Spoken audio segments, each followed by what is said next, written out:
नाजरीन, जानिए और सीखिए यूट्यूब चैनल को सब्सक्राइब करें और हमारी न्यू वीडियो सबसे पहले देखने के लिए इस बेल आइकॉन पे क्लिक करें, क्योंकि ऐसी बहुत सारी वीडियोस मैं आपके लिए रोज़ाना लाता रहूँगा। तो नाजरीन, क्या पाँव की उंगलियां इंसान की शख्सियत के बारे में बता सकती हैं? तो जी हाँ नाजरीन, आज की इस वीडियो में मैं आपको पाँव की उंगलियों के बारे में चंद ऐसे हकायक बताऊँगा जिसके बाद आप किसी की भी पाँव की उंगलियाँ देख कर उसकी शख्सियत पहचान लिया करेंगे। अस्सलाम वालेकुम नाजरीन, मैं हूँ आपका होस्ट आसिम और आप देख रहे हैं जानिए और सीखिए यूट्यूब चैनल। चलिए वीडियो स्टार्ट करते हैं।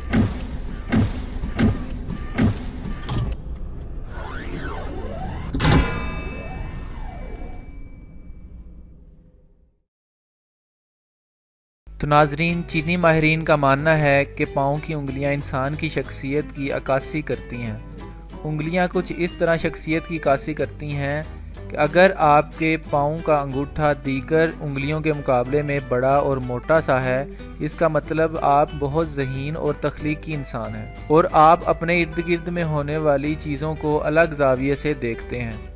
अगर आपका अंगूठा दीगर उंगलियों के मुकाबले में छोटा सा है, इसका मतलब आप दूसरों से बहुत जल्द मुतासिर हो जाते हैं और आप अपनी दुनिया में मगन रहने वाले इंसान हैं। अगर आपकी दूसरी उंगली तमाम उंगलियों से बड़ी है, इसका मतलब आपका रवैया लीडरों वाला है और ऐसे लोगों में हुक्म चलाने की आदत बहुत ज़्यादा होती है। जिन अफराद की दूसरी उंगली छोटी है, वो अफराद बस अपनी मनमानी करते हैं और दूसरों के साथ इनकी कोई हम आहंगी नहीं होती। जिन अफराद की तीसरी उंगली दीगर उंगलियों से बड़ी होती है, ऐसे अफराद जिस चीज़ की ठान लेते हैं इस काम को सरअंजाम करके ही दम लेते हैं और ऐसे अफराद हर चीज़ में कमाल महारत रखते और चाहते हैं हर चीज़ परफेक्ट हो। इसके बरक्स वो अफराद जिनकी तीसरी उंगली छोटी होती है, ऐसे अफराद अपनी ज़िंदगी को भरपूर इंजॉय करते हैं।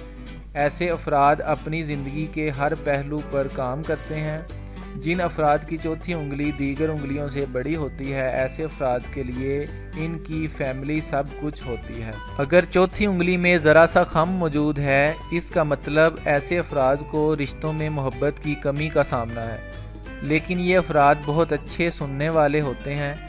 लोग इनसे जो भी बात करें, ये अफराद खामोशी से सारी बात को सुनते हैं। जिन अफराद की चौथी उंगली छोटी होती है, ऐसे अफराद को ना फैमिली की फ़िक्र होती है और ना ही अपने दोस्तों की। ये अफराद अपनी ज़िंदगी में मस्त होते हैं। जिन अफराद की पाँव की आखिरी उंगली छोटी होती है, इन अफराद का रवैया बच्चों जैसा होता है। ये अफराद कोई भी जिम्मेदारी नहीं लेते और हर वक्त हंसी मजाक करते रहते हैं और ये लोग चीज़ों से बहुत जल्द बोर भी हो जाते हैं। वो अफराद जो अपने पाँव की आखिरी उंगली को बासानी हरकत दे सकते हैं, ऐसे अफराद बहुत बहादुर और मौज मस्ती करने वाले होते हैं।